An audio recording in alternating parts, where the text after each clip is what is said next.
So welcome everyone to the first night of our online interactive design making colloquium. This is titled Manifest Initiative, and what this colloquium is meant to talk about and meant to address are intersections between material practice and social, political, and spatial practice. The focus around issues of inertia and ways that design practice can overcome barriers that other disciplines fail to address or comprehend in any kind of actionable way. And so we have 6 speakers, 2 of whom we're going to speak tonight, 2 of whom are going to speak tomorrow night, and then 2 of whom are going to speak on Wednesday night of this week at the same time, 6 o'clock, 1800 Hong Kong time. And the way that this will work is we will have each speaker speak for around 20 minutes, and then we will have 20 minutes of discussion in between, except for on Wednesday night when Marcus and I will be addressing some of the same topics. So he and I will kind of combine our discussion sections into one. But what we're really hoping is that we can discuss the ways that material practice can expand beyond just technical concerns and dimensions of material and start addressing social and political issues, particularly around the theme of overcoming inertia and manifesting initiative through design practice. So the first speaker that we have tonight, we have 2 tonight. We have Mike Louw from University of Cape Town and also Clint Abrahams from the same. And just to give a quick kind of, I'll give a quick biography of each speaker, and then I'll give each speaker a chance to introduce themselves as well. So Mike Louw has worked as an architect in the United Kingdom for 2 years, where he was involved with commercial projects before returning to South Africa to work on a number of large mixed-use developments. He has completed more than 70 houses, a number of commercial buildings, and a series of industrial adaptive reuse projects that include the Turbine Hotel and Spa on Tayson Islands. He attended the Glenn Murcutt Masterclass in Australia in 2005 and completed postgraduate Bachelor's of Philosophy and Master's of Philosophy degrees in Sustainable Development Planning and Management at Stellenbosch University. Since joining the University of Cape Town full-time in 2012, he has taught design and technology in the undergraduate program and design and theory in the postgraduate program. He currently co-convenes the MArch Professor Year and teaches in aspects of history and theory elective in the Bachelor's Honors Year. He was the project leader for the school's annual Imitzazo Yetu Design Build project from 2012 to 2017. And he was the architectural team leader for Team Mahali, the joint entry between Stellenbosch University and the University of Cape Town, which won 2nd place in the architecture contest of the Solar Decathlon Africa held in Morocco in 2019. His research focuses on transformative design, contemporary architecture in Africa, design, build, practice, and technology. And he is currently, so this probably needs an update. What's your status on your PhD, Mike? It's submitted and it's being examined at the moment. So yeah. Excellent. So but that takes a while. Yeah, of course. So soon to be Dr. Louw will be presenting first now. And Mike, if you'd like to go ahead and add anything I missed, and please proceed. No, all good. Thanks, Daniel. Thanks for the generous introduction and for coordinating all of this, and also thanks to Gerard for coming up with the initiative. So yeah, I'll just jump straight into it. Let me just try and share. Can you see that? Okay, so I think one of the themes of the colloquium write-up was about destabilizing inertia. So I wanted to talk about activity and inertia in a place called Imizamo Yetu, which Daniel has mentioned. So there were different types of activity here, and I'm not speaking about spatial activism because I don't think the projects that we've been involved with have managed to really succeed in making social or political change. So I've stuck with the word activity rather than activism. And then just talking about inertias, I guess they're positive and or constructive and destructive activities that destabilized inertia in this particular place. So Imizamo Yetu, just see if I can actually get this thing to change slides. There we go. It's situated in Hart Bay, so on the southwestern tip of Africa. Hart Bay is around about here. This is Cape Town Central, and Table Bay and Robben Island. So it's kind of close to the southwestern tip or Cape Point. And then zooming in into Hart Bay, Imizamo Yetu is kind of nestled fairly towards the center in Hart Bay. So Hart Bay consists mainly of middle class and high income neighborhoods, mainly inhabited by white people. And two poorer neighborhoods, the one is a place called Hangberg, close to the harbor, and the Imizamo Yetu is highlighted in yellow. Mainly poor, mainly black inhabitants, mainly Xhosa speaking. And if one goes to an aerial shot, this is drone footage taken by Stephanie Pero last year. So while it looks quite picturesque, it probably belies the actual, what it is actually like in Imizamo Yetu itself. So it's very dense, maybe not compared to Hong Kong standards, but in terms of South African standards, very dense. And it's also actually on a very steep slope. Might not seem like it on this photo. So I've highlighted Imizamo Yetu proper in yellow, and then some dotted lines along the periphery technically also form part of it. There's schools and some civic facilities, and then new blocks that have been laid out. So this will probably all form part of Imizamo Yetu fairly soon. So Imizamo Yetu, or IY for short, means our collective struggle, or through our collective efforts in isiXhosa. It was established in the early 1990s for around 450 families who were living in various types of housing, makeshift housing throughout Hart Bay. So the government provided service sites spread out over roughly 18 hectares to accommodate these people. So cover of Time magazine 2019, I think it was in May of 2019, shows aerial photography of South Africa. This cover image is in Johannesburg, and it really shows how we're still struggling with the spatial legacy of apartheid. On the right is an image out of a publication in 1981 called Segregation City that showed how people were accommodated based on their race. And even though this isn't occurring anymore, the legacy of that is still very much in place. In the same time publication, an online version, there's more images like this. They're all taken by Johnny Miller.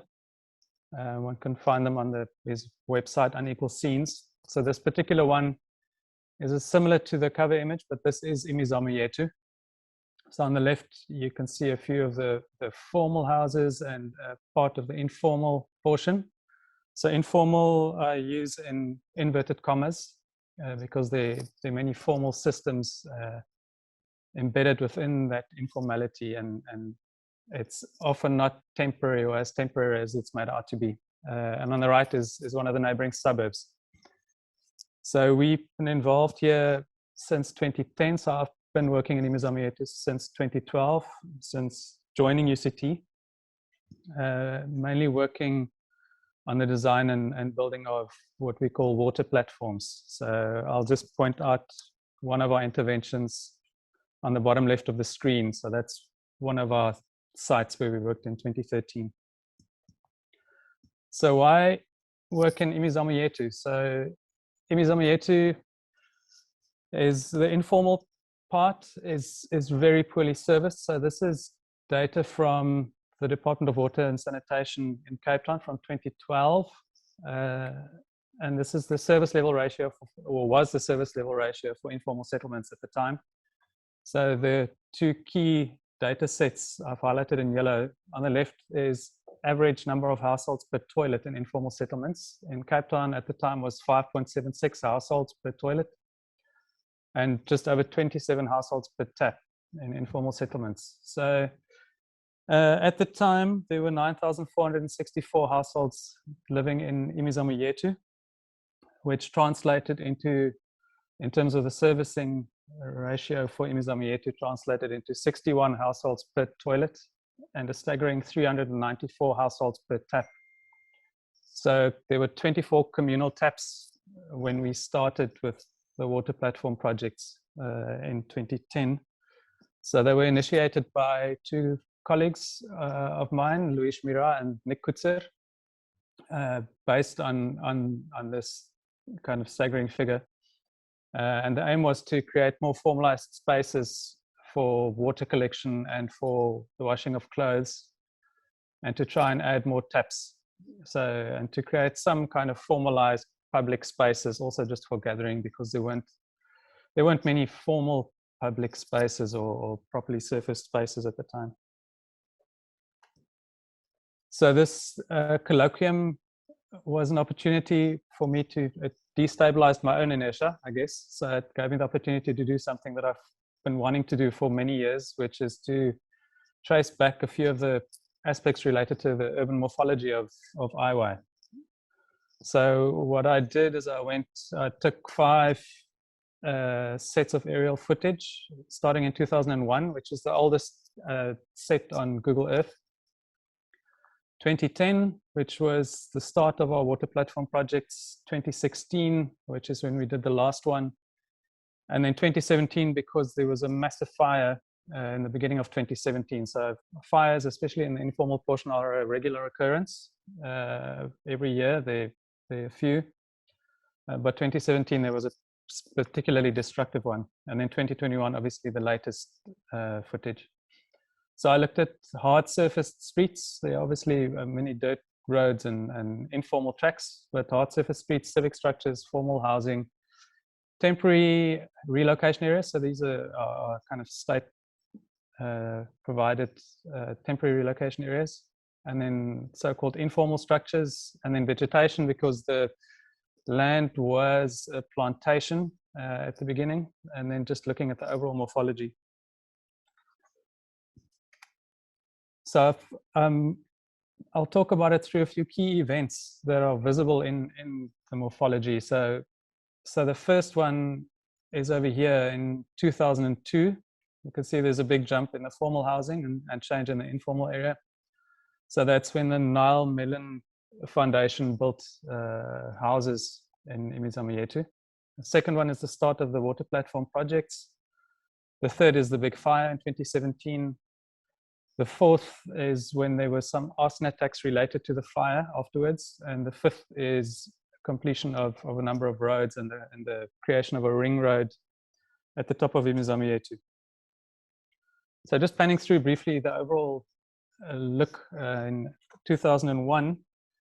So in 2001, this was the first aerial footage. So at this point, Imizamietu had existed for around about 10 years.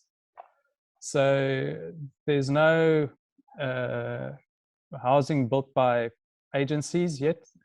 This was all built by the residents themselves. And the main road, which is now known as our Tambo Road above here, one can see the start of some informal structures and settlement. No real schools yet at the time. So the forestry land was made available in the late 1990, and 429 sites were occupied in March and April of 1991. So jumping forwards to 2010, you can see the 150 houses built in 2002 by the Nile Mellon Trust. And number 2 shows where our first water platform project was built. So just some small photos in the top left-hand corner to show this. Also the increase in informal settlement upslope. So this is going up towards the mountain on the right. Still no real schools. There's some educational facilities down here and a small community center down here in the center. And then jumping forward to 2016, there's a new big school down at the bottom. It's densified quite a bit, and I've highlighted we've designed and built 7 water platform projects between 2010 and 2017, or 2016 rather. So 5 of them are situated in the informal portion of Imizamietu, but since a lot of these areas are constantly in flux, and also because the city is hesitant to do maintenance on any kind of interventions of this kind, we've lost our sites 2 years running. So we decided to build 2 small interventions on the Imizamietu soccer field or football field, which is down at the bottom. That was built by FIFA, or using FIFA funds from the 2010 FIFA World Cup, held in South Africa. Initially, they wanted to build 2 fields, but they ran out of money, and ran out of money in inverted commas, and built 1 surfaced field at the bottom, but with no shading or seating structures. So we saw that as an opportunity to do something there. And then if you jump from 2016 to 2017, so keep your eye on the informal part on the right, just jumping ahead by a few months. That was the devastation of the 2017 fire. So it was massive destruction. 3 people were killed, 3,500 homes were destroyed, and 15,000 people were displaced due to that fire. So the city of Cape Town immediately made some emergency accommodation next to the football field, so in tents at the time, and started, along with some private contractors, to make panels for temporary houses, which they started erecting in this sort of area, and they become evident on some of the aerial footage later. And then the city was looking at reblocking large parts of Imizamietu at the time, so they jumped in and began trying to reblock. So some of the community members were very much in favor of reblocking, but there was also resistance against it. So some of the people who were not supportive of reblocking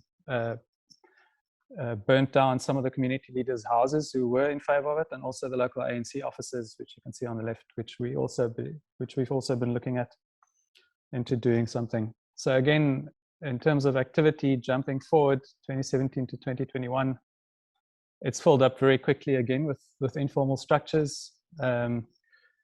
The city made temporary relocation areas down at the bottom of Imizamietu. So all of these structures are so-called temporary relocation areas, but they've been here for quite some time now. One can see new roads having been constructed, and a new ring road at the top, which is obviously also to assist firefighters to get access for these kind of emergencies.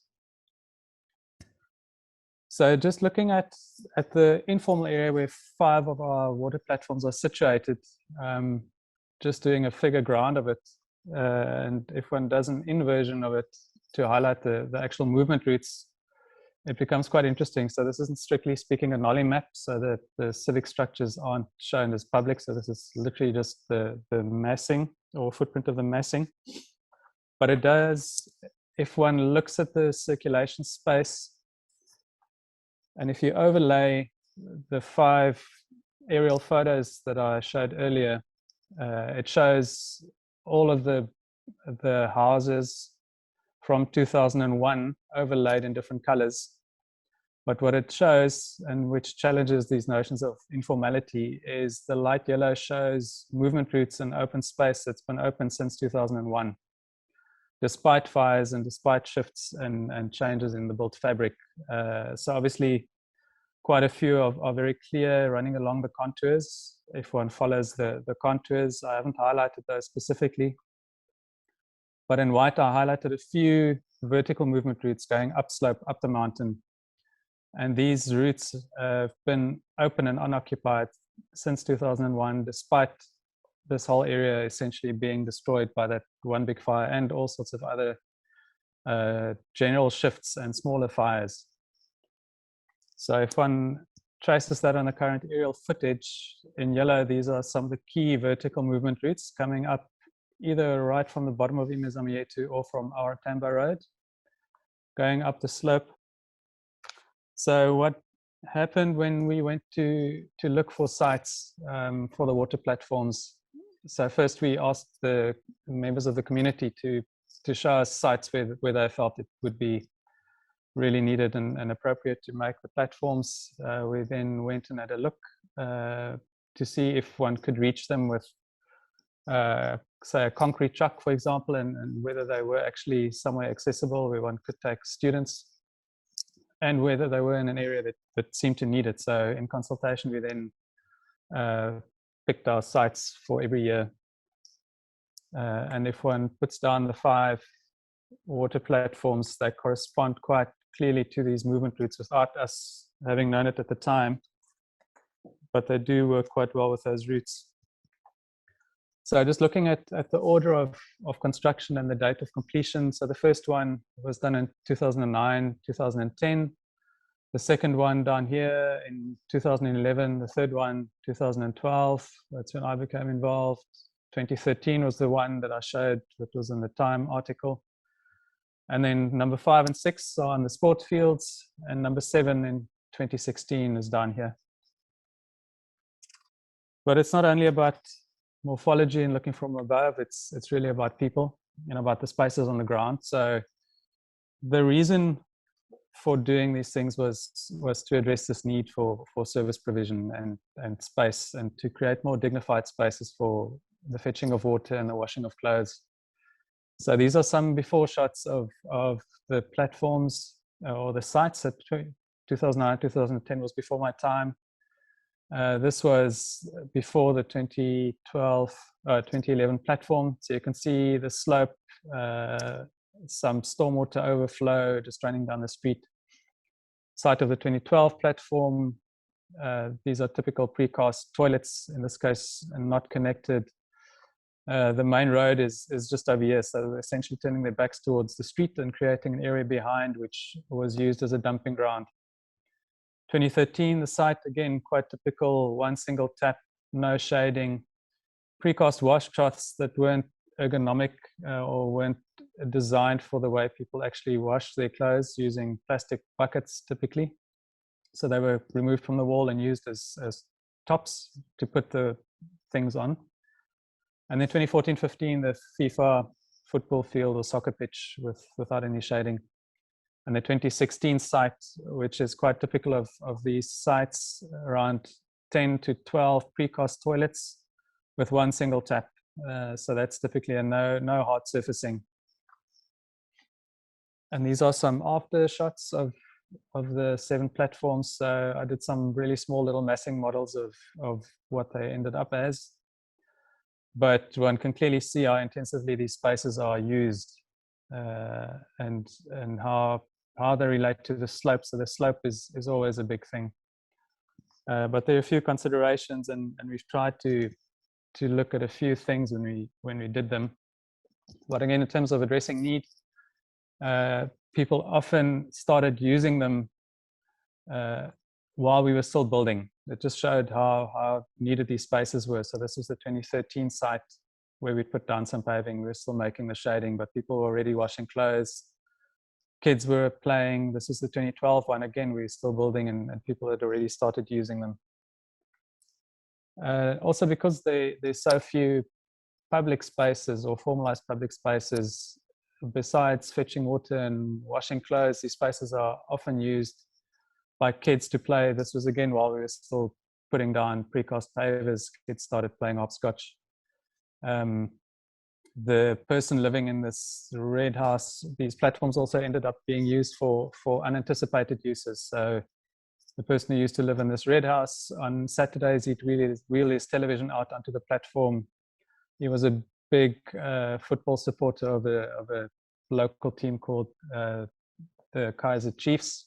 So all the local Kaiser Chiefs supporters would come and watch the games with him on Saturdays, and then on Sundays people would hold church services on this particular platform.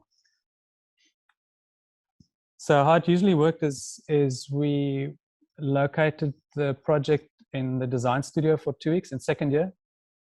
At the start of the year, students had the opportunity to immerse themselves in the site and interact with some of the local residents. We have a really good local community liaison and community leader and social worker called Kenny Tokwe. Kenny is just telling the students a bit more about IY. So they then typically in groups spent 2 weeks in design studio doing some designs. What then happened is staff members, so from 2012 to 2015, it was Kevin Fellingham and myself. We would then take different aspects of the designs and combine them in a way that we thought would be executable on site. The project then moved into the technology course for 2 weeks, where students designed and made prototypes for all sorts of things, from pavers to stairs to washtops and seats and benches. And then in second year, in the June vacation, students have a 2-week compulsory work experience period, which they have to do. So around a third of the class then usually volunteered to come with me to Imizamietu, along with our 2 staff members of our workshop, John Kutsia and Shafiq Matthews, and we would then build a platform on site. It then gave students the opportunity to interact with local community members. We always involved local community members in the construction too. So students did, and community members did, earthworks, built formwork, cast concrete, and made shading structures. So everything in conjunction with community members.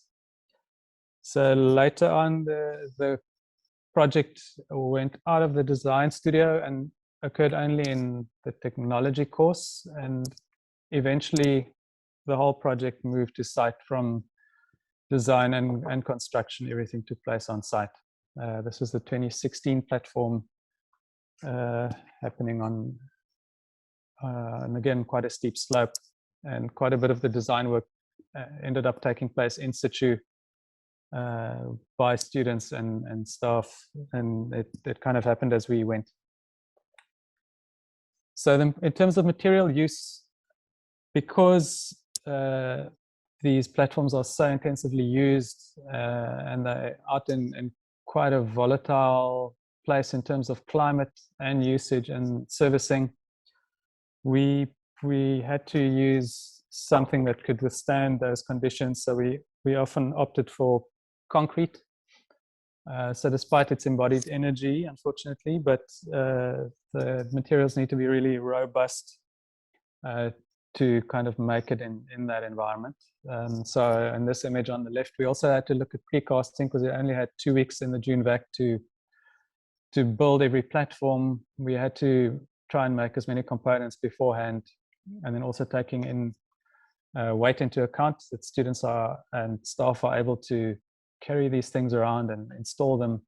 So there were quite a few constraints. On the left are just a few little models of formwork for some of the prototypes that the students designed. So again, looking at block work and washtops and benches and pavers. On the right, there's some pavers being precast in our yard at school. And again, hexagonal pavers to be able to accommodate the slopes and undulations with tree roots and underground services to some extent. And then a big theme of the projects also ended up being the use of repurposed materials.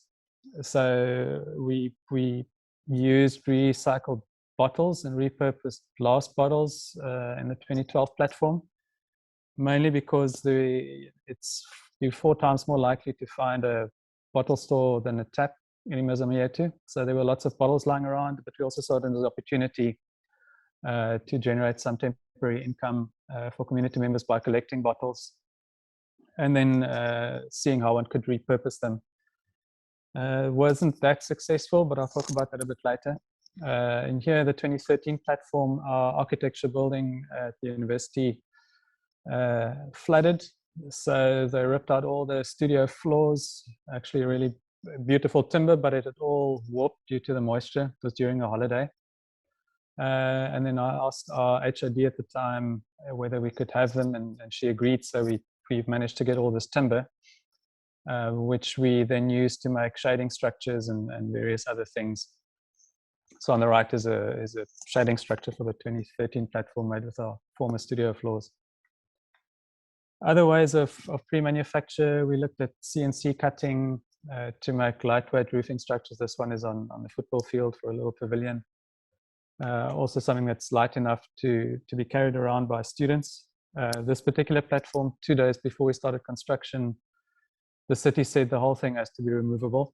So we had to redesign the strip footings and all the benches so one could take the whole thing apart. So all of this entire structure can be taken apart with a small little crane truck. and it was divided up into sections.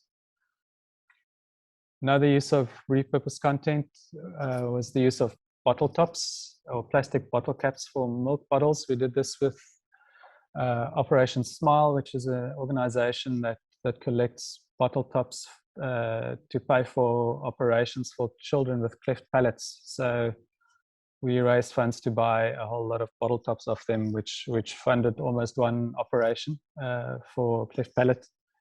And we used this for a little shading structure again.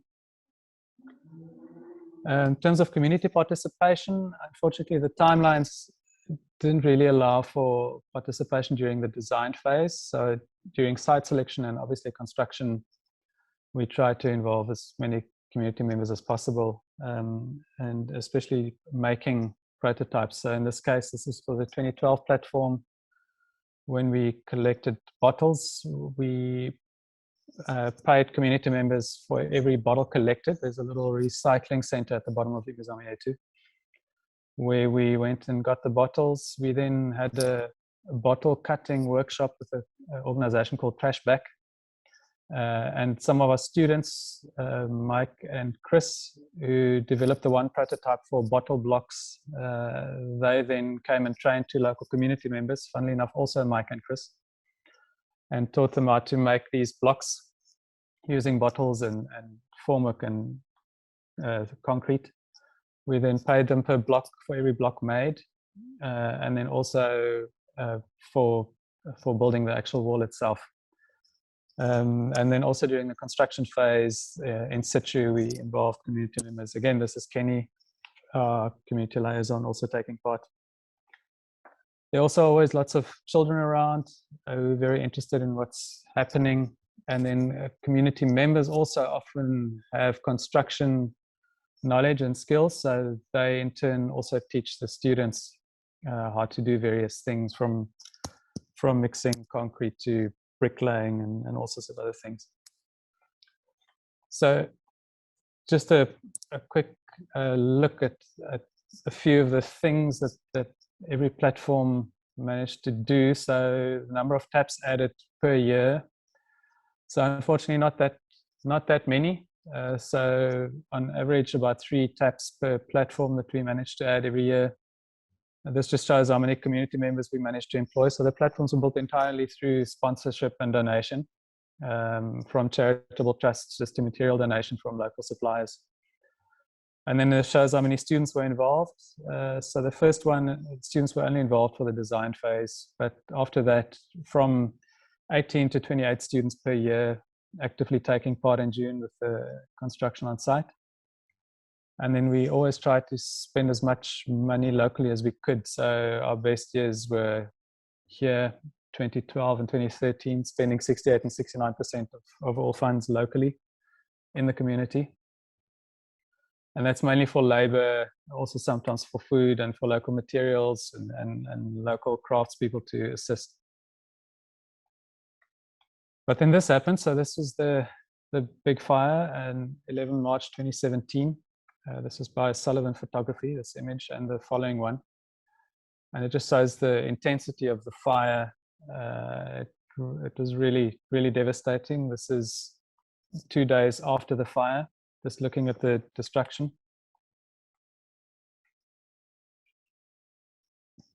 And this was the 2013 platform before, just after completion. And that was 2 days after the fire. So you can see the destruction in the background. Miraculously, this platform survived, including the timber shading structure. And again, it was still being used. And people are now also using it to store some of what was left of their possessions. And then day 16, like 2 weeks after the fire, one could already see community members reconstructing their buildings by themselves. So while the city was trying to reblock down the slope, the community was already rebuilding the upper portion at speed. That was the 2013 platform before. 2 days after the fire, about 2 weeks later, again, already lots of new structures in place. And this was one of the vertical routes that I spoke about earlier. before and again on day 2 and 2 weeks later. So while the fires were still smoldering on the surrounding hills, we immediately saw it as an opportunity to contribute and to see what one could do to assist. Just really very, very quickly, I took some snapshots of some of the previous platforms and slapped together a collage of what could be called fire platforms. I took the first best image of a raised water tank I could find and just put these together and sent it out to water tank suppliers to say why couldn't one look at water platforms combined with fire platforms that could be activated during these crises. So it worked. We immediately received a few water tanks which we could donate to the community, but obviously this isn't really designed yet, so Kevin and I did have a play with the idea, and it still needs further development and kind of ergonomic consideration. But so we still have this kind of idea in the back of our minds of these fire platforms that could be used to fight fires, but also during water crises, like we also experienced in Cape Town, our water crisis not so long ago. But since the reblocking stalemate, it's been quite volatile in Imizamietu, so we couldn't really go back in with students, so we couldn't go and do more platforms, but we found other ways to be involved. So there was a request from the community to assist with designs for a new community hub building, which formed part of the basis of a design elective studio, which I ran last year in the BAS Honours year. So students did designs for this community hub, which occupies the burnt out shell of the offices that were destroyed in an arson attack after the fires. So these were just some of the images, either contextual analyses or design proposals that some of the students from Studio Global did last year. And again, when the pandemic hit, there were severe food shortages in IY, so the students kindly donated their work or some drawings, which we exhibited at the Cape Institute for Architecture for sale to raise money for food relief in IY. And together with students from the City of Houses elective with Sonia Sparmer, they also donated their work. We managed to raise some funds for food relief in IY and Langa. So the community hub building is still an ongoing project, which is a real project. There are people who've expressed interest in funding it, so we're still very much involved in IY, but lots of lessons learned from the water platforms, some successes and some failures. And yeah, so I think in terms of activity and inertia, they still both kind of coexist very much so, and on a kind of constructive and destructive level, I guess. So yeah, just a few of our contributors and partners to say thanks to everyone involved, and especially the community of IY. Thanks, that's it. Thank you, Mike. That was great. Thank you for your talk. That was really, really interesting work. And I think if nobody minds, I would kind of, so we have about 15 to 20 minutes for discussion before we have Clint present his work. And I'd like to start off with a question, which is, at least from my understanding, with a lot of these water platforms, or some of them that you worked on, there is some part of it that comes as a provisioning from some government agency or something else. Is that right? So yeah, so we usually, the sites identified, we had to put these platforms where there is some kind of service provision at a basic level already. So we do need a water pipe or a space where there's some of those precast toilets already. So we had to tap into a place where there are some services already. So we couldn't go and put in our own piping. Also because there's very little formal servicing, and there's a lot of there are many illegal connections underground that are happening. So we had to, in that way, at least conform to what the city put down. So we had to tap into existing points and then expand them and provide these kind of formalized surfaces at least. So when you see one of those precast toilet installations, is there a civic agency that's making that happen, or is that a community organization? How do they do that? So they supplied by the city using private contractors typically, but the city provides them through a private contractor, Okay, so I guess and they then distribute it. Yeah. okay. So I assume when you work on these, you're developing, a design brief for yourselves and for students in how you approach your contribution to an area like that. How would you describe differences in how you develop that design brief versus the design brief you might see from a civic agency putting that toilet in the first place? And what's the kind of added contribution to just the brief from the architect and designer team in the way you see it? I think it's probably, first of all, ergonomics, really looking at the user group from kids to old people and trying to accommodate different ways of using the space. And then also looking at specificity or site-specific aspects that government agencies tend to standardize these things and roll them out because of efficiencies. And we, I think, have the opportunity of really focusing on the specifics of every individual site, which is, I think, a luxury in many ways. And just to say, I think we can open it up for questions. If anyone has anything they'd like to ask Mike or kind of discuss with him, please feel free.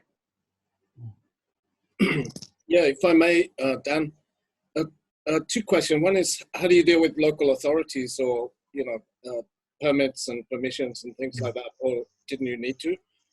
And then the second one is, how do you evaluate the success? Obviously, like you add new taps in or new amenities and so on. Was there other ways that you actually tried to gauge the community response to what you did? Like, in other words, their satisfaction, or apart from, just visually understanding that they use it in multiple ways. And then what kind of time frame do you look at those things? Yeah, thanks, Peter. So yeah, in terms of cooperation with civic agencies, we've from the start been in touch with the city and the authorities in charge of informal settlements. So and then the shading structures we kind of always regarded as temporary, just because we knew they weren't necessarily going to make it. And engaging the six. Yep. Oh, sorry. Did you need to comply with local codes and put in building applications and things like this? Not for the platforms itself, because they're only flooring and essentially street furniture and basic services. It's not like an enclosed built structure, really. Okay. So there was some flexibility within that. And then in terms of gauging success, yeah, I mean, the one is quantitative, like in that table, but I think really the qualitative gauging we've managed since we've been there for almost 10 years now, and we're still in contact with local community members and social workers. We're still getting really good feedback based on how those platforms were and are still being used, and also that apparently the city, once the platforms were in place, Kenny told us that the city then was prompted to increase some of their service delivery around the platforms, that the platforms almost acted as enablers. And then things like the individual stories, like the guy uses it to watch football matches with other supporters, and that they're being used for church services and things. So it's really just about getting feedback from community members and being there for a long time. So it's not about just going in and leaving. So I think the involvement over time also plays a big role to see how these things whether. I mean, we've learned lots of lessons of what not to do also. Like, don't use repurposed bottles, for example, and various other things. So yeah, I think it's an ongoing thing, and you've kind of got to stay involved, really. Okay, thanks. I guess one of the things I've been thinking about recently is the premise of the, the citizen designer or citizen architect. And one of the things I think about with that is, you know, designers and architects are educated to a certain extent to understand cities, understand communities, and get to the point where we feel like we can make recommendations, And what I've been thinking about is how that arrives at a place that, someone should do this. Based on what we're hearing from people, based on what we see, someone should do X, someone should do Y. And what I've been thinking about is that the citizen architect premise is partially saying, well, then the architect should do that. The architect should initiate that. And the more I think about the question I have for you, Mike, is, what's the line between the designer or the architect in practice versus kind of a third sector nonprofit kind of model? Where do you see the distinction between those two things, both in practice and in research models? And, what parts of that distinction are productive? Where do you just kind of roll right over it? How do you respond to that kind of boundary there? Yeah, it's a tricky question. I think the third kind of agency, like an educational institution, it gives us opportunities to really link these things with research and teaching, and then to get students on board who then hopefully go into practice or academia or other agencies that can continue this involvement and kind of get used to these kind of interactions and environments. With practice, there are many constraints in terms of just commercial challenges of just trying to keep a company running. So there are many practices who are involved in this kind of thing, but if there are no fees involved to be able to fund or sponsor the time isn't always possible. So where they're funding agencies or donor agencies, it makes it possible. So there's lots of that happening in the Global South. But on really small scale things, it's difficult for practices to spend that amount of time without any compensation, or at least not without a substantive kind of result at the end that they can also use for their own purposes. So I think especially small scale interventions, it's really helpful to be in an organization that provides the room for doing things like this. How do students respond to all of this? What's the takeaway for the students? What feedback do you get from them? I'm trying to see if any of the ones that are attending were involved. I think Travis might have been involved in 2016. So I don't know if any of them would like to chip in. Yeah, I was involved with the 2016 project. I think it was a really good experience in terms of a lot of our work is drawing work, and you present that to the class or your lecturers, and with this project it was a nice way to actually take that design work into an actual physical built structure. Yeah. But is this something that would inspire students or you guys to really to really build capacity through for the next study year or the years after that? I mean, I think this is also an important question, that it's somehow, yes, it is needed and it is necessary, and it does give certain testing. Personally, I hope that it does have certain bigger impact in terms of students saying, well, this is a need, this is something we just need to do for the rest of our lives, and it engages, or it sets a model for practice. So I think that could be very interesting to think about. Well, I think too, one of the things that always comes to my mind, and this is partially because of, living and working in Hong Kong, and I'd be interested to hear, Mike, your input on this coming from South Africa, is that especially with research models or provisioning models for addressing, under infrastructured or under provisioned parts of cities, I think one of the things that is that designers and architects struggle against is the idea that any response to those kinds of things has to be systemic. And I'm sure we'll hear from Peter about this tomorrow night, where there's an expectation that nothing can be initiated unless the response to the problem is going to be a systemic one that is sustainably applicable to that location and also can be copied as a model to other places in the future. And I think that's one of the things about overcoming inertia and dealing with, I like your distinction between activism and activity, Mike. I think that's also a useful one. I just wonder how much, how you kind of make the segue into writing about this as research and also framing it as something that should be continued with the expectation of planners, policymakers, when they expect things to be systemic, they expect things to be sustainably modeled. How has that impacted your work?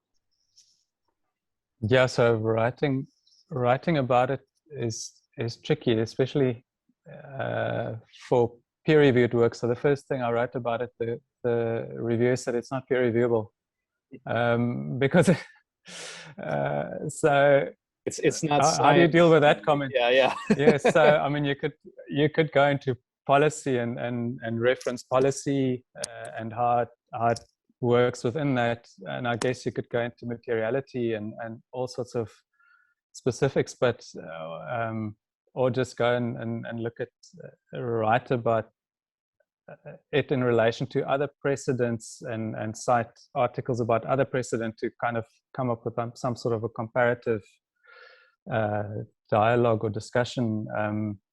But yeah, it's difficult to write academically about it unless you write from a social sciences perspective or a material perspective or a policy perspective. So it's like it's kind of focus dependent, I guess. But it was quite tricky at the start to try and figure out how to frame it. We also have a question on the chat, which is from, and I apologize in advance for my pronunciation, Soyun Pike. I'd like to ask about technology, about water quality. Do you have a plan for special technology for sterilizing and providing hygienic water? We really wanted to incorporate water treatment facilities with the platforms, again, especially because the stormwater is such a big issue in IY. And especially since you're making spaces where there's soap and all sorts of other stuff involved, that it doesn't just go back into the stormwater system untreated. So every year we were really keen to, and the students in their designs also tended to incorporate water treatment, whether it's through small vertical or integrated wetlands. But in terms of budget and time, we could never really incorporate any of that in practice, even though they were incorporated into the designs. Also for the community hub building, a lot of the student designs for that show water treatment facilities downstream, but upstream the water is provided by the city and it's all treated already. Although I guess if you manage to capture enough rainwater, you could put filters in it, like upstream in terms of use. But yeah, so no, we don't have a plan for special technology at this point now. Leave a minute. Go ahead. If I may, can I pick up again on the issue of how to define this thing? You know, have you? I guess you've considered, you know, defining this in terms of pedagogy or in terms of kind of research or as a sort of alternative type of practice. But what I'm wondering, some places in the world, not necessarily Hong Kong, are beginning to look at the impact, like the social impact or the community impact or something like this. Do you use that as a certain kind of measure, you know, that you can actually impact and influence, let's say, potential funders, potential collaborators, potential, even this horrible things like publicity and so forth, to argue for its validity and its, you know, not perpetuity, but at least its continuation or its support systems? Have you, I guess you've thought about those things, you know, like your food donation initiative and so on. Yeah, what do you consider? again, I think that's a good point, and I think that the social impact and how to kind of document or catalog it, and I think that would be a good way to to find potential funders if you could capture a few of the real stories. I think that would be good, and especially find some actual narratives and kind of post-occupancy analysis to some extent, I guess. Absolutely. Yeah. The reason I ask is because I'm struggling with the same thing, as I hope I'll show a little bit tomorrow. Yeah.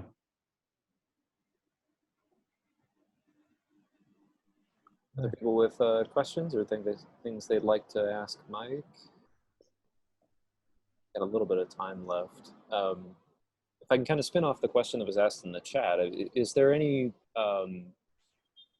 narrative you've been able to set up for yourselves in terms of, well, and I think this is your PhD subject matter a lot, is kind of the technical narrative for how you progress this kind of practice, things that you learn as strategies that work, as ways to kind of find incremental technology solutions. What have you been able to aggregate out of that as a technical or a construction body of research? I mean, if you can just give us like a quick picture of that.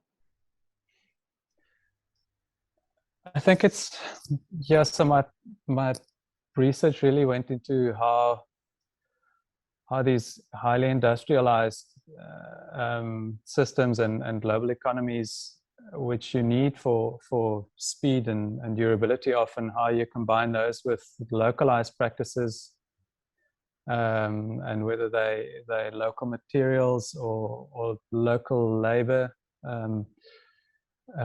and how you combine those and use the positive aspects of both while trying to address some of the challenges that these different systems have. So for me, the use of or in our case especially, it's really necessary to involve local people and to promote skills building, and even if it's just temporary employment. We've got a really high unemployment level in South Africa. So how do you address that through making, while still drawing on kind of highly industrialized systems to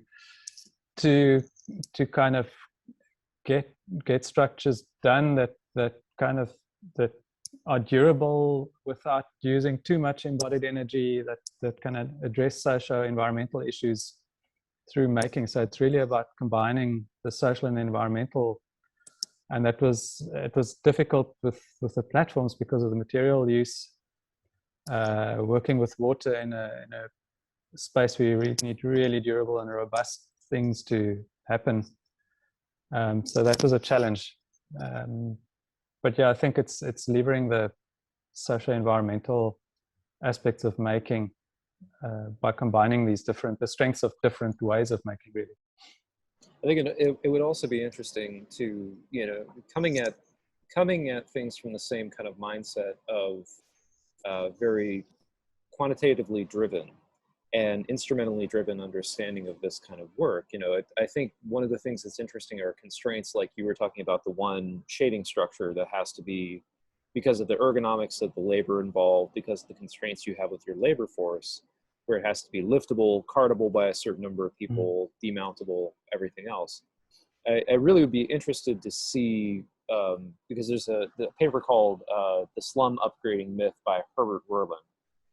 And it's a very good paper for people like you and for like me especially to read, because it's an engineer making an argument about how temporary interventions in slums, as he calls them, don't have a coherent sustainability narrative because of the lack of basically because of taxation not being there in place. And it would be really interesting, because the contrary argument to that is all the documented cases where transitioning of informal settlements is partially accomplished because of intervention efforts, to look at the embodied energy, labor energy with more specificity, more granularity of projects like yours, because there's very real constraints there.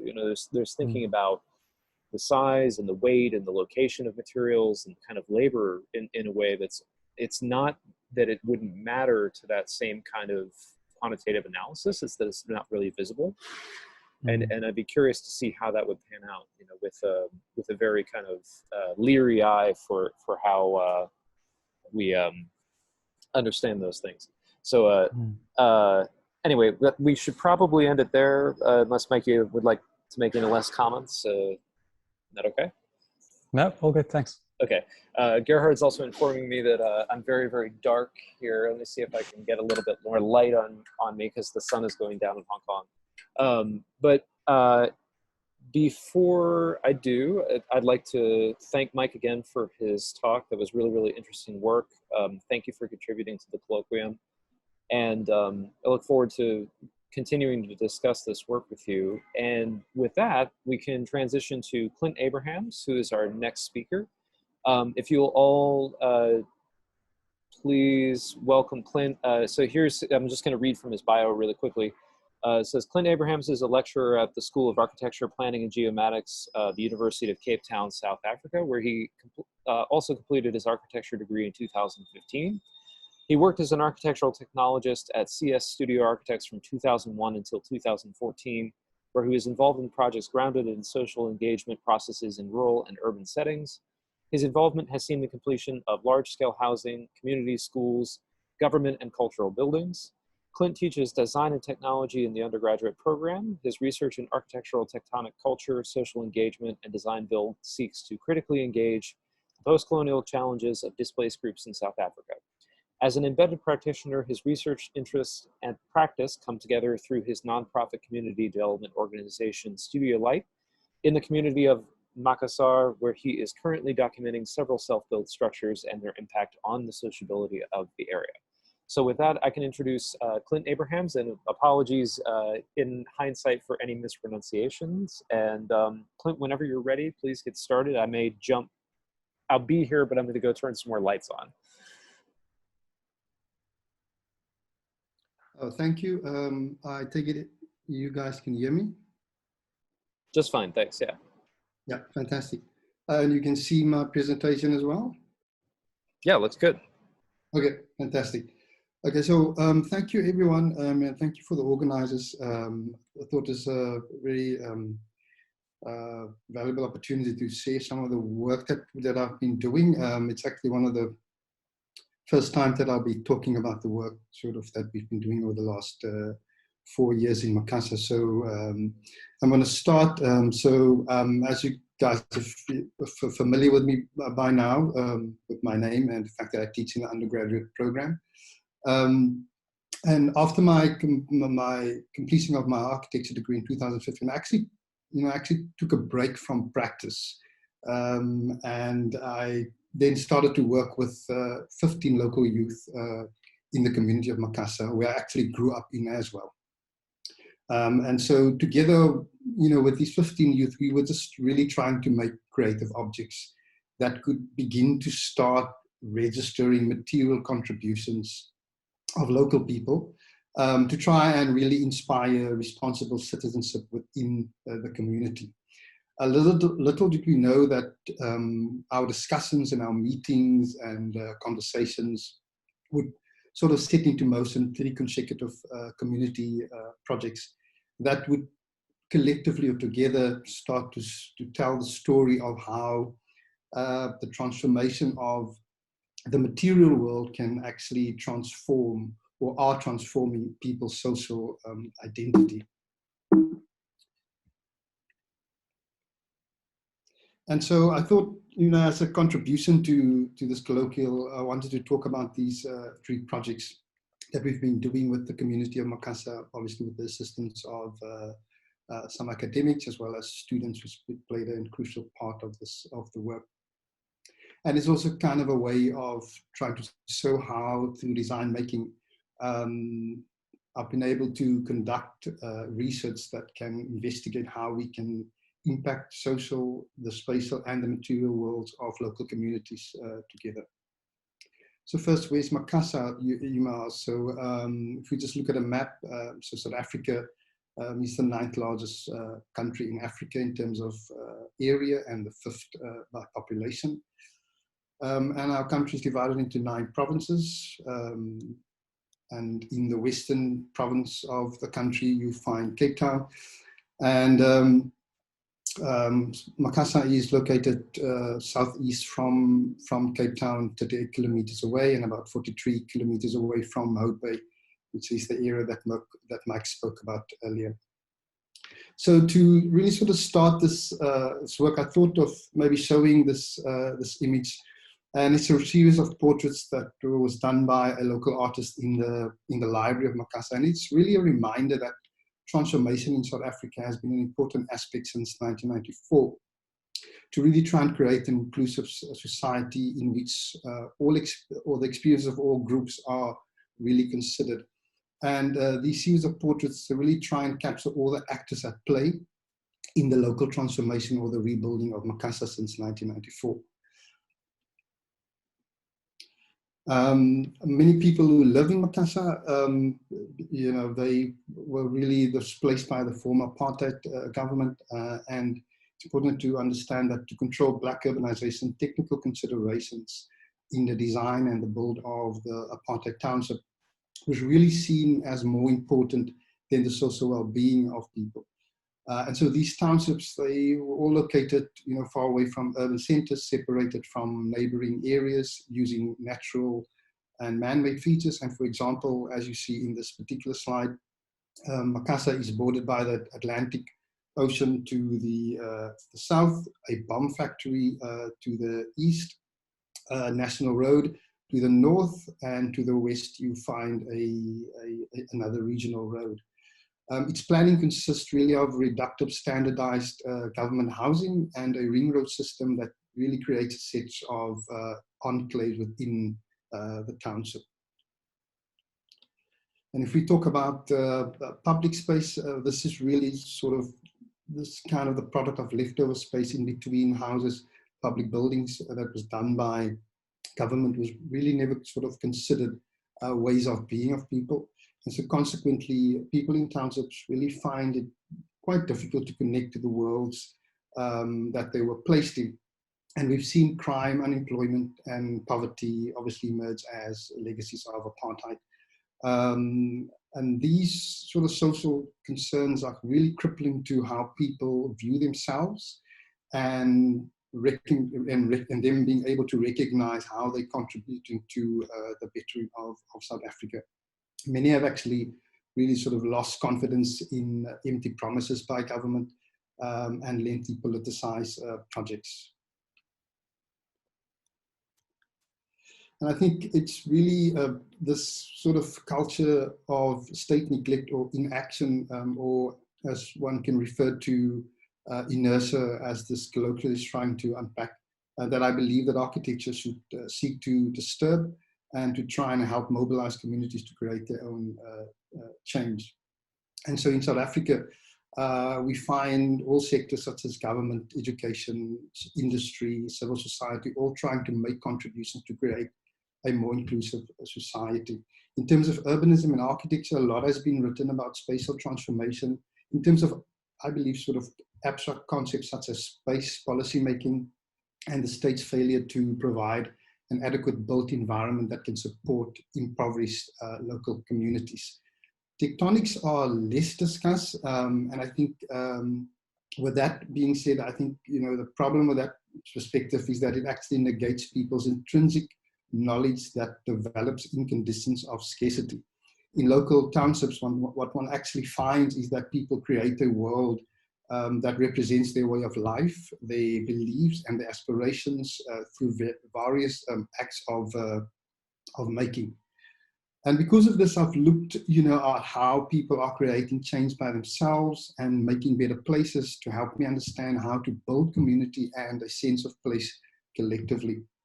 And so the image that you see in front of you is a local sculptor who is really sort of personally my hero, because it's just amazing what he does in terms of what he's been given and how he's transformed it to represent himself more.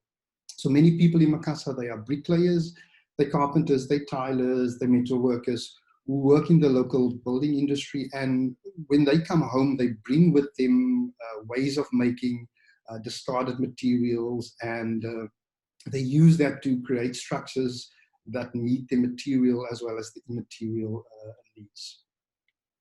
And I think really sort of the best way to describe this is to tell the story of Paul Swartz, which you see in this particular image. I mean, he sort of just uses his ability to work with clay and sort of intersects that with local building methods, and creates himself a personal space for himself, and also a public edge for neighbors using found objects and all this discarded building materials. And you can see in the plan that what he makes really is in stark contrast to the original house that was given to him. And so he's really one of many who has sort of emerged in Makassar as these makers of these self-made places. And really because of the emergence of these buildings that contest apartheid planning through material experimentation, I really sort of believe that the tectonic exploration that the tectonic expression that it creates can be studied, it can be interpreted, it can be drawn for design, prototyping of building techniques as well as building components. So again, as I mentioned before, he's one of many. This image is just a series of images taken by young people, and out of that you can clearly kind of just map out all these self-made spaces that are actually used or visited by young people in Makassar. And so really, I think, I believe that, studying the tectonics of self-made construction can offer architectural knowledge that can help refashion contemporary South African buildings and the communities that they serve. And so my research really seeks to trace transformation of South African society by mapping the tectonic culture as it is produced within the apartheid planned township. I focus on self-made buildings by non-architects and try to explore ways to document and to measure the architectural knowledge that's being produced by them. I believe this is important to validate local knowledge and to recognize multiple contributions to transformation. The writing of Paulo Freire and Jeremy Till and Kenneth Frampton on respectively Praxi, spatial agency and tectonics has really played an important role in my positioning as a scholar and as an architect and as a community storyteller. So according to Freire, I mean, Praxi is really the sort of repeated critical reflection on actions to refine a practice specific to a context to ensure sustainable outcomes. And what it really suggests is a reiterative process to gain a deeper understanding of a particular context and its workings. Spatial agency considers social and spatial considerations together and expands architectural practice beyond aesthetics and technical innovation. And it considers the architect one of many agents of change. And then I just really, I'm in love with this one statement that Seckler writes, that tectonics is really the expression of empathy in the field of architecture. And because of these writings, it's become important for me to study the Makassar's tectonics interdisciplinary, creatively, but also repeatedly. Really going back, the whole time and looking at it in different ways and testing it differently. Working with people and learning from them is important because they know more about the world than I do and than what we do. And learning how to explore materials and techniques is important to give voice to culture and human narratives. And so this kind of led me to questions such as, how do we take seriously the contingencies of fieldwork? How do we reflect, and take action on what we find to really meet sort of the immediate needs of communities? How do we resituate architectural knowledge to reveal other producers of architecture so that we can learn site-specific knowledge and technologies? And how can we represent people's values and ways by exploring through tectonics? And these is really sort of, these questions have helped me to understand these concepts.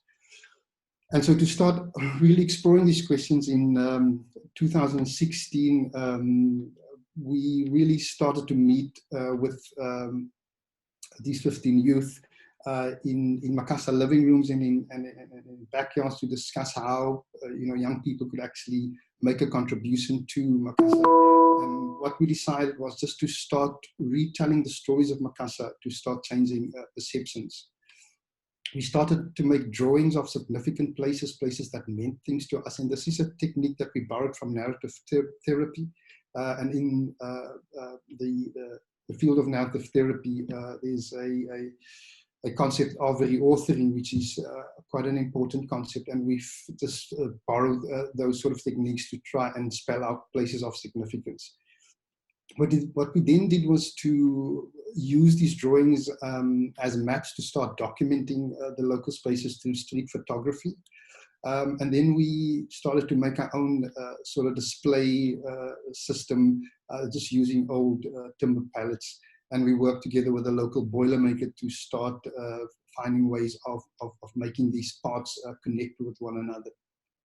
Here you see us working in one of the self-made spaces or a backyard space in Makassar. And then once we sort of had a handle on this display, we then tested this in several self-made spaces and even other spaces all in Makassar, just to sort of try and see the versatility of it. And here you can see sort of different configurations of the display. And it was really to try and get us to be mobile with what we were trying to display in terms of our photographic project. And then in 2018, we met with the community to plan an exhibition that could connect the public library with a local shack for storytelling. And the exhibition then really comprised of 2 local spaces and the library about 200 meters away. In July of that year, we had 10 students from the School of Architecture, and they joined forces with the local youth to complete the exhibition installation in the library and in the shack. And here you just see a few images that shows them working together. And this is sort of what the final installation was within the library. And during the exhibition, the installation sort of unexpectedly evolved into these participatory devices, I call them, where community elders actually started to come and share their stories in response to the photography. Here you just see a shot of the particular installation in the library. And then 200 meters away, the local shack was turned into a temporary exhibition space. So this is what you see on the outside. And then on the inside, we had an installation that really detailed the participatory process that we embarked in over the last 2 years. Here you see one of the young people explaining the exhibition to a local resident. And out of all this really emerged an ongoing storytelling project. And so we're currently busy with 15 elders really documenting oral histories of Makassar. And the brief also what emerged out of this was the brief for a more permanent storytelling space in the community. And so in 2019, together with 40 students from South Africa and Germany, we joined forces with the community to identify, design, and build a contemporary cultural place for storytelling. And this collaboration was again conducted in several Makassar self-made spaces, and it was conducted as a summer school. And what students did was they took to the streets in the same way as what the youth did years before, to conduct interviews with the community for the production of architectural ethnographic drawings. And these they started to use to inspire design projects. Once they were done with their designs, they presented a design for a larger contemporary cultural urban space and a design for a new roof for the local shack that was used in the previous year's exhibition. And what was really incredible was how the community gave incredible insight in terms of how they preferred to use space and how space should adapt to their ways of being and their sort of daily activities. And what the building techniques was that was quite common within the community. And so, there were studies done of local self-made timber structures, and this led to timber being selected as a material that we could explore at one-to-one by refurbishing the old shack. And this also allowed us to explore local building ideas. And then, so with the start of the construction process, students worked within the local high school workshop to prototype carpentry techniques. They built trusses, they built wall panels, doors and gates, and the sort of table on the right hand side just really shows you all the different building components that we had to build, and how we assigned students and community members to the making of these components. With that, obviously assigned of we had a set of tools that had to be taken out for the manufacturing of it, and then just the scheduling of the activities. And then some students worked with members of the community to start in parallel demolishing the old shack, and also built some of the masonry work. In the second week of the build, the structure was erected over 2 days, and then some of the local community came to help with the roof installation, the floor paving, some of the frames, and some of the gates. The project has really offered many intersections where knowledge could be transferred between students and local members of the community, just really through the making of things. And this 4-year reiterative project has allowed us really to take seriously the fieldwork, and we could, out of the fieldwork, produce a photographic journal and a storybook. And these are being finalized with the community, and will be the first of its kind to catalog Macassa's building knowledge and its contributions to community building. At the same time, what's quite meaningful to me is that it starts to stitch together a dignified story of the community that shows how the transformation of Macassa's material world has transformed its social identity from one of dependency to one of self-reliance. And while working in and learning from local spaces, these self-made spaces, students have, been allowed to recognize emergent architectural sites. And this really challenges the idea that the academic studio is the only place where one can be trained as an architect. And we've had some wonderful narratives from students that have just talked about how, the trajectory regarding architecture have been completely changed because of being involved in this particular project.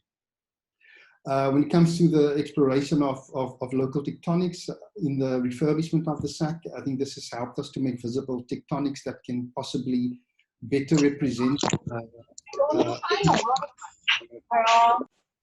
people of our country that is still actively busy with transformation.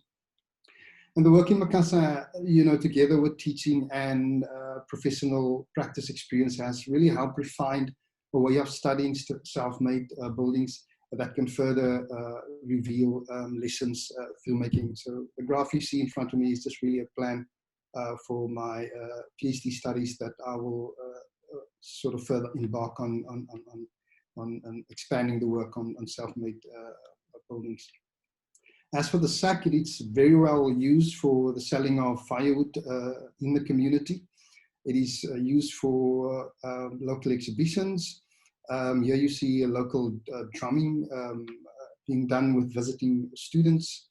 And of course for storytelling. So we have a monthly storytelling get together. Unfortunately with COVID, that sort of timing has been a little bit hampered, but this is what we do to try and capture the oral histories of Macassa. And then during COVID, the SAC has become an important place to celebrate life under COVID regulations, with many funerals, believe it or not, and even weddings being hosted within the space. The SAC has become really a physical manifestation of an initiative started by the community, and has really challenged this culture of state neglect by focusing on local spaces, mobilizing community, and embracing really the idea of collaboration and making. This is just another shot of the SAC inside, and then just from the road to sort of see how it sits within its context. And then I think this is the last image. This really shows the evolution of the SAC. So the top image just shows it as it is in its everyday. And then when we did the temporary installation in 2018, followed by the refurbishment of the SAC in 2020. Thank you. Thank you, Clint. Fascinating. Thanks. That's amazing. So I suppose I'll give a second here for if anyone else would like to contribute a question. If we don't have any others, then I'd be happy to start off. Anyone want to jump in?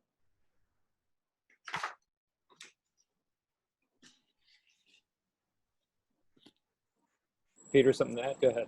Yeah, Clint, I'm just wondering what are your plans for continuing? Presumably you're going to keep working with the community.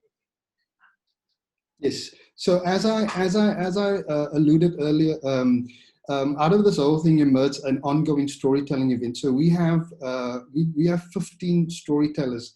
I haven't shared those stories in this presentation now, but incredible stories. And what's amazing about these stories is that there's always still this reference of a self-made space that they used to live in even before they were displaced. The plan for this year is to go to several museums where, together with this group, we can start learning ways of how these stories can be told in public space. Our biggest problem, obviously, in Makassar is the fact that we don't necessarily have buildings. So we're really trying to understand how do you actually create a contemporary cultural space without buildings. That's really planned for June to do this a bit of a trip, and there's several places in Cape Town that we'll go visit to get some ideas of how that will be done. A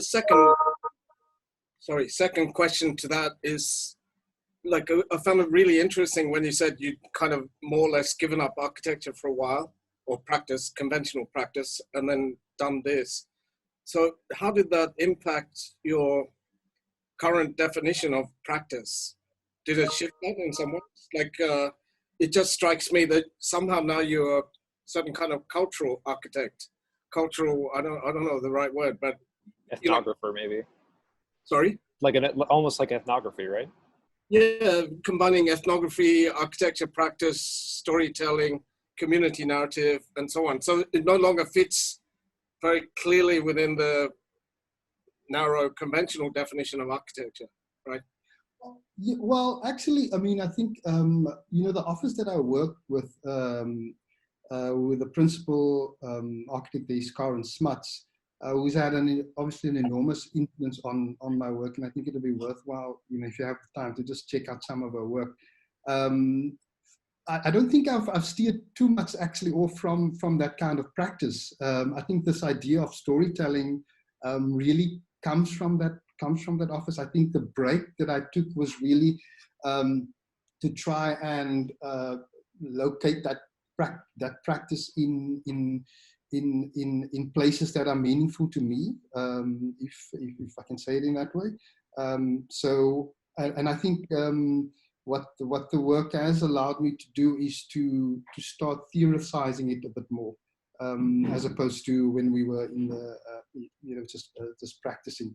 But I think it was also, I think there was one moment, when we were practicing, we did the storytelling, and it was incredibly moving, and it allowed us, gave us a lot of inspiration to design a particular building. And the whole objective behind it was really to try and get people to come together. and they were going to sort of exhibit some of the artifacts of the community in this particular community.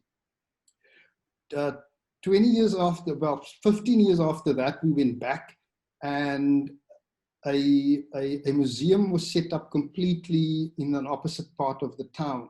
And I just really question, why did we not do something more with this, with the contingencies of the field work? Why did we do more with the stories?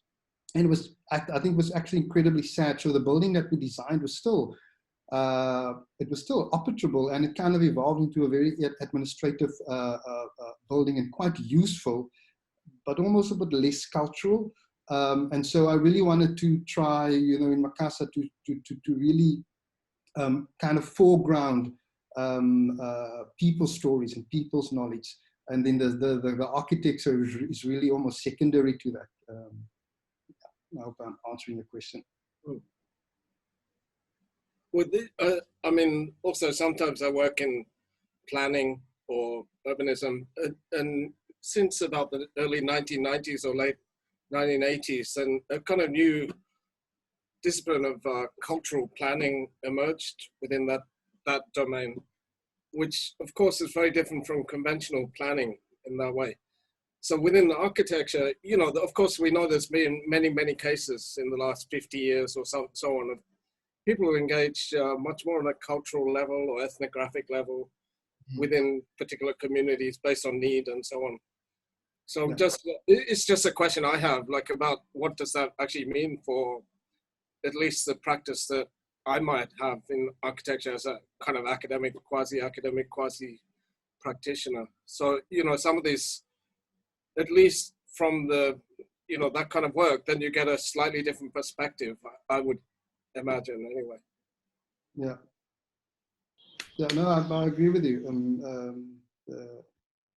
I think it's been, it's also, I mean, it's obviously, I do think I'm, you know, as I said, yes, I'm not completely veering away from the original practice, but I have found that the material outcome in terms of buildings is almost less important, which is liberating, to be honest. It's really liberating because we sometimes are measured by how much buildings we build, and sometimes forget, you know, that building people is actually probably more important. And I think what's quite amazing now for us in Makassar is that, you know, I mean, we didn't have any support from the municipality or anything like that, but now suddenly we have got the Makassar Informal Tradings Association, you know, starting to work with us, because I think it was important to just demonstrate how building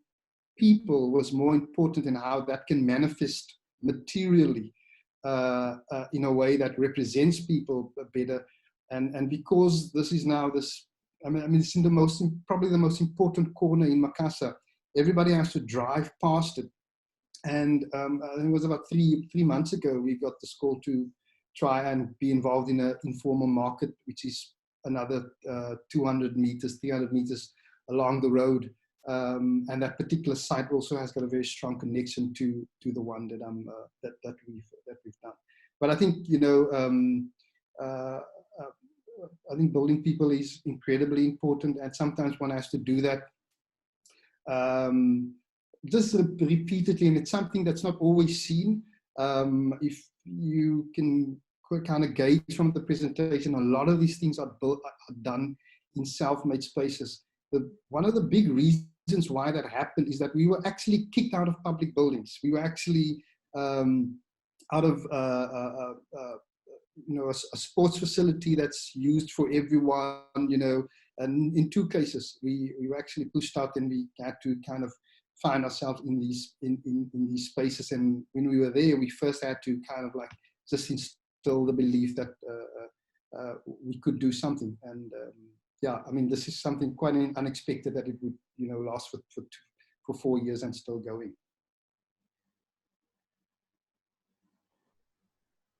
Thanks. So, Clint, one of the things I thought was interesting from your presentation was that quote from Frampton and Selker, sorry, I wrote it down here. Tectonics is the expression of empathy in the field of architecture. And I was thinking about that, you know, in reference to some of Frampton's earlier writing, which, you know, I feel like I've been critiquing for pretty much the entire time I've been writing anything at all, where he's talking about critical regionalism, and he's talking about resistance and the idea of, you know, globalist versus localist ways of building in tectonics. And I'm just curious to hear from you, you know, the kind of differences that you see in this idea of tectonics as an expression of empathy in self-made spaces in architecture versus spaces in architecture that are made for other reasons, you know, or by other people. And how does that kind of transition as you take on a closer to a professional model with the spaces that you're designing, where you do have different kind of chains of commissioning and contracting? How does that expression of empathy translate through tectonic decisions you make? How do you think about things differently because of this idea of empathy, and also who is the empathy with? If that, does that kind of make sense? Yeah, well, let me try and answer. So I think, you know, I'm obviously trying to delve a little bit more in my understanding of it, but I think for me, you know, the work of Paul, the guy with all the figurines and the local Gaudi, I call him, right? So I just think for me, it's really about trying to put an aesthetic together that that represents kind of your beliefs and what you kind of aspire to. And I think it's important for architects to kind of recognize, put themselves in, you know, obviously in other people's shoes to try and see what they're trying to communicate. I don't think it's necessarily that what he's putting together is kind of the ideal aesthetic, because the minute people have a bit of more money, then it completely changes. You know, it's almost as if, you know, with limited resources, they become much more creative. And when there's a bit of money involved, then it kind of sort of changes. And I think for me, I think it's important to try and somehow capture that kind of work. And I think this is for me, that, you know, trying to put myself in their shoes, is to try and capture what they do meaningfully, so that it can actually be recognized as knowledge, and then somehow be communicated back to them, so they can recognize what they're doing is actually valuable and is an acceptable sort of aesthetic. I think once one gets to obviously a professional capacity, where there can be the loss in translation of that work, I think it's really to have this constant, what Ferret talks about, the praxis, the repeated going back. And I think it's about working with people. And yes, it's kind of very long. The process is very long, but it's really to kind of sit down with people and kind of explain to them, well, this is what you're doing, you know, this is how it's translated. Do you think this is sort of, you know, what you think could be translated into? Because I think, I mean, maybe an anecdote I can use is we had some students visiting the space, and the one student commented when he was in the space that he gets quite sad because he thinks about his grandmother having to visit a clinic, which is incredibly institutional, and it's made by other people. Whereas when he sits in this particular space, it's quite evident that there was a discussion held with people to try and work out what the appearance of this building should be. So I think it's really, I mean, it's something that I've learned, again, you know, Karen Smuts, and that's probably a way of saying thank you to her, is really the power of, you know, training yourself how to listen. I think that's really an important skill that architects have to develop. And then within that listening, how do you document it meaningfully? And I think that's something that, I mean, what we're doing now at the moment, I'll give you an example, is some of the stories that we're getting back from the community. A lot of them can't write and read, so we sort of developing a kind of architectural language just by line to kind of show what the story is all about. And then what we do is actually meet with them, is to show them, well, what do you think? Is this what you're trying to communicate through your story or through what you make? So I think it's really, how can we find humanistic ways of communicating the knowledge that they have, because they obviously don't all have the capacity to articulate it meaningfully. And I think because there's maybe not enough investigation in terms of how to articulate it, it's not always taken seriously by sort of in traditional spaces where architecture is being taught.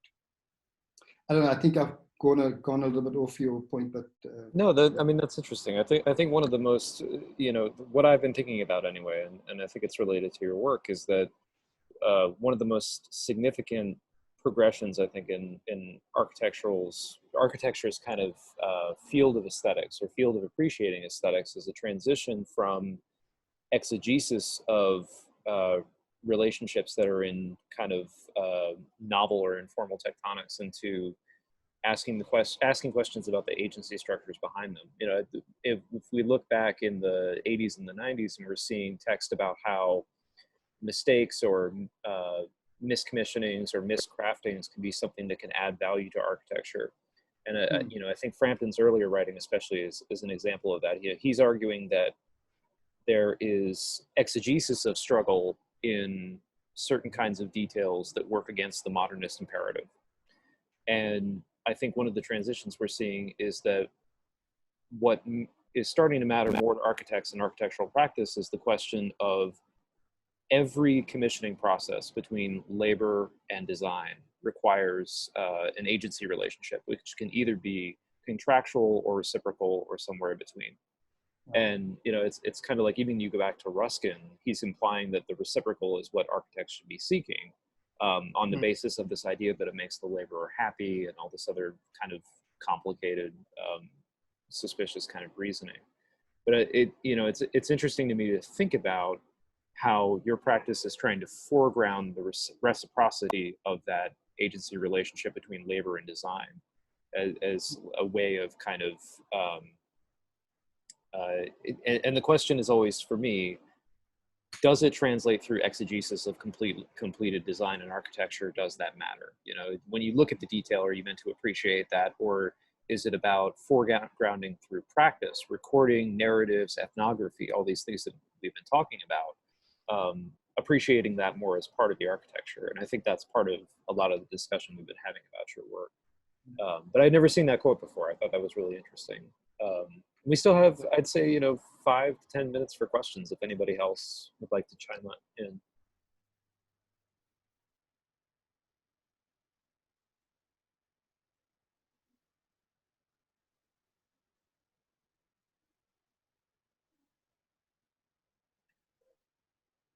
There's also one of the things I've been thinking about is differing notions of economy. When we think about, with your work, Clint, and some kind of the decisions that get made in terms of economy in a general sense or a broader sense versus economies that appear during the design of details and work that you're doing. I don't know if you have any thoughts on that, of how someone who has to build for themselves appreciates economy versus someone who is building commercially or building in a contractual sense. Like, how does that thought impact your work? Well, I think it's, I think once we, again, I think if you have, when you have very little, you become quite resourceful, you become quite creative. And I think it's another sort of thing that I've probably carried on from the office of CS Studio, where I've just seen, budgets being stretched to the nth degree, and how there's this careful sort of strategic carving out of a contingency that is specific to allow people to be employed, in certain parts of a building that's designed specifically for that. That's over and above some government requirements that actually request you to do that in South Africa.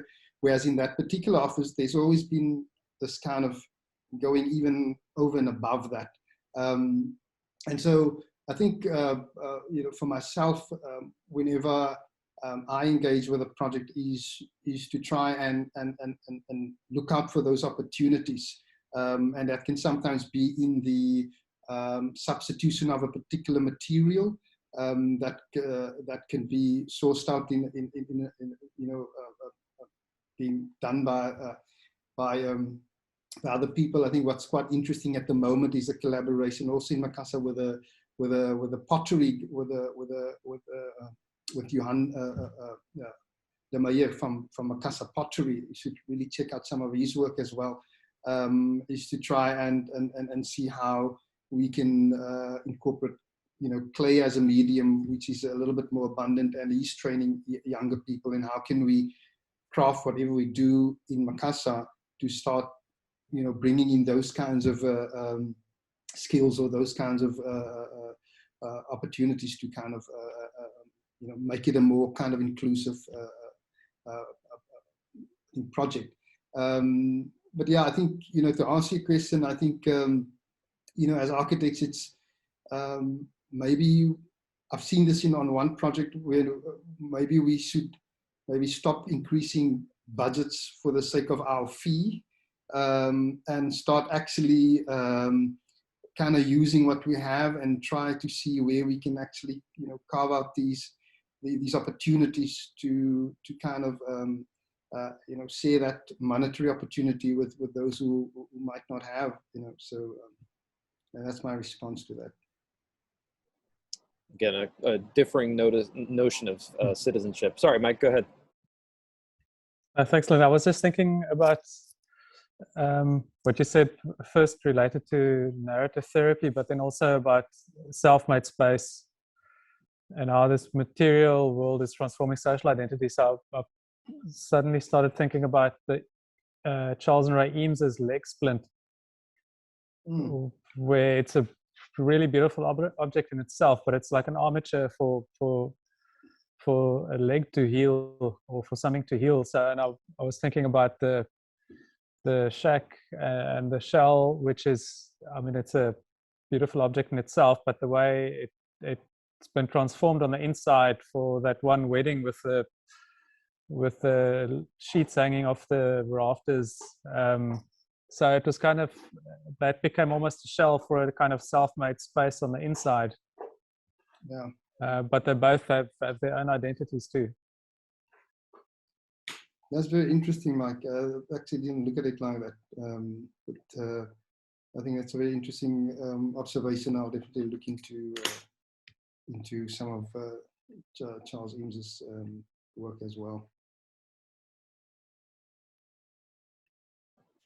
I'm curious too, one last thing for me, and then I'll kind of stop talking. I'm always curious about how the notion of facility, because this is partially about material practice, and I'm always looking for places that's kind of what I was thinking about working on the brief for this colloquium with Mike, is places where material and technical practice phenomena intersect with social and political spatial phenomena.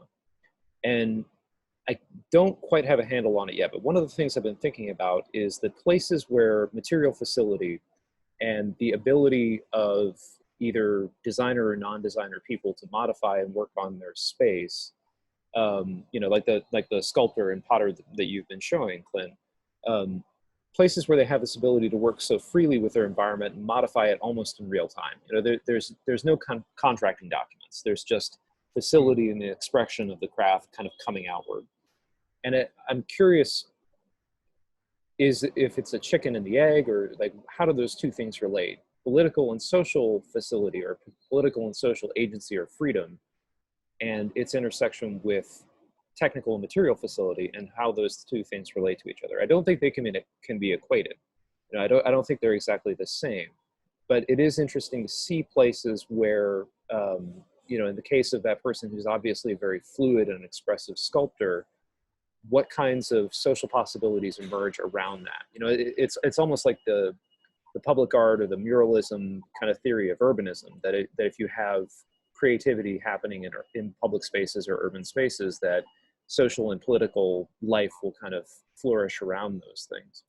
And I'm curious to know your thoughts on how the facility of that craftsmanship actor relates to that. I think, I mean, as I've mentioned, I mean, with Paul's work, I mean, there is, you know, within that, you know, again, the conditions of scarcity, he kind of carves out this this personal space, and in a way, he's actually, you know, in the community for a long time, he was actually a bit ostracized because he was just thought of as kind of the crazy person, right? And then you know, he started to do this wall on the outside, which was really kind of a echoing what he's about. I haven't shown the image of what it actually looks like in the backyard. What it looks like in the backyard is incredible. And what's quite interesting is how that front wall is kind of shaped, and it's got all these benches and things. And you go there during the day, there's always different kinds of people actually sitting on you know, on this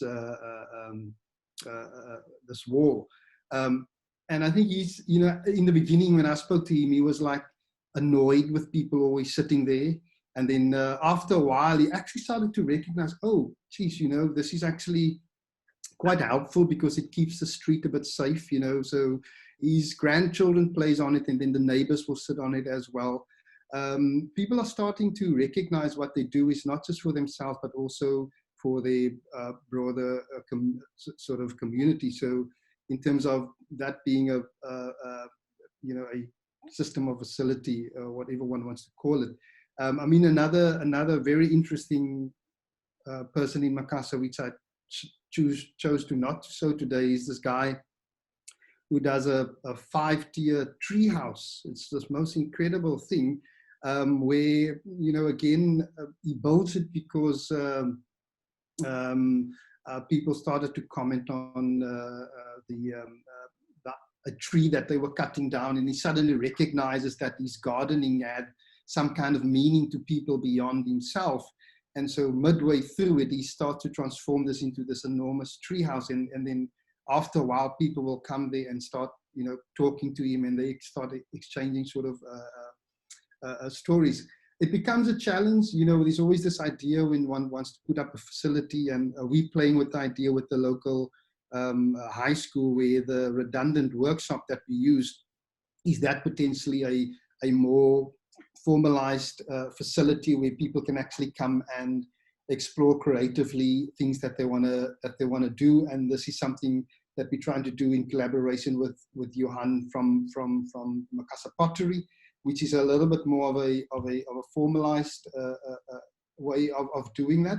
And look, we'll have to see how it compares. But it seems that when people have to take responsibility by themselves, or they pushed into that corner, it'll sort of bring out this creativity that will speak to their own material and immaterial needs, and then it'll spill over to their neighbor, which creates a bit of tension. But then after a while, there's this kind of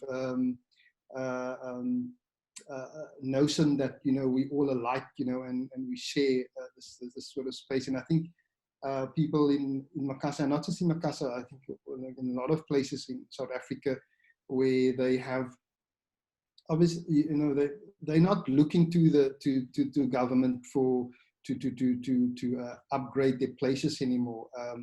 They're doing it themselves. And I'm going to end with this last quote by one particular gentleman who visited the exhibition. So there was two guys who visited. The one guy said, he looked at, you know, all these pallets and things, and he said, I can't believe they're building sacks in Makassar again. You know, so we're only good for sacks, right? But he stands at a distance, right? So it's like, you know, you can't really. And then there's another guy, Koos Roy, and he comes and he looks a little bit closer at how these things are put together, and he kind of touches it and things like that. And then we got this, I caught on video camera, where he says, you know what, if we all actually just value what we had, the little piece of ground that's ours, and we invest it within that, and then we can do it in such a way that our neighbors sees one another, then maybe they would also do the same, and then collectively we could actually change our community without having to wait for other people to intervene sort of for us. And that was such a powerful thing, because I think it was because when he saw these, you know, these materials that they work with, that somehow defines poverty, you know, or not having, being put together in a meaningful way with some kind of clarity, you could see, well, there's beauty in this, you know. And so what I have at home can be just rearranged in a way that is more representative. I know in Makassar, what's quite interesting is that when people come and visit the shack, and I'm not lying to you, when they're inside of the shack and they look at these trusses, they are not in awe of it because they can't make it. They actually recognize that, well, you know, I've explored with this material, and they'll say, you know what, I haven't thought about it in this way, but I can make that extension at my home in this way. So it's not something that is out of their reach, you know. And I think whatever kind of, I'm not completely understanding your term in terms of different facilities, but I think if one talks about this facility where people have to just kind of fend for themselves just within that system, there's quite a lot of creativity and things that one can learn from. And then against where it's a bit more formalized, like a technical school or skill center, I think it's would be much more challenging to get that level of creativity. So I think one has to be very careful, and I still kind of believe in this idea that, you know, architectural studio really needs to be embedded within a community. You know, you have to be there, you know, to kind of the whole time test what you're doing and whether it's representative of what you're trying to echo. Great, thank you. That's probably, we should call it there for tonight, unless anybody has any other questions. Thank you, Clint, for your presentation. Really amazing to see that work. Mike, you too, and truly, guys, just fascinating stuff. Any other last questions while we still have the meeting open here?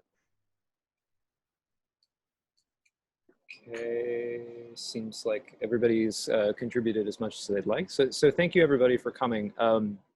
And thanks again, Mike. Thank you, Clint, for your contributions. Really, we really appreciate it. And I think this has been a great discussion. So we will post the recordings as soon as possible on the School of Design website and on social media so that we can hopefully extend the reach of our discussion tonight a little bit further.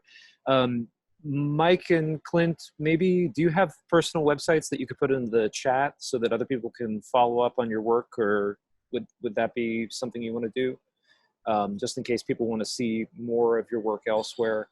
And then tomorrow night, we have Peter Hasdell giving his presentation. He's joined us tonight, and he will present, as well as Charlie O'Gene coming from Detroit in the US. He's going to show some work that I think he's been doing on rammed earth construction, so that should be really interesting too. Clint says they're still working on their website, so that's okay, me too.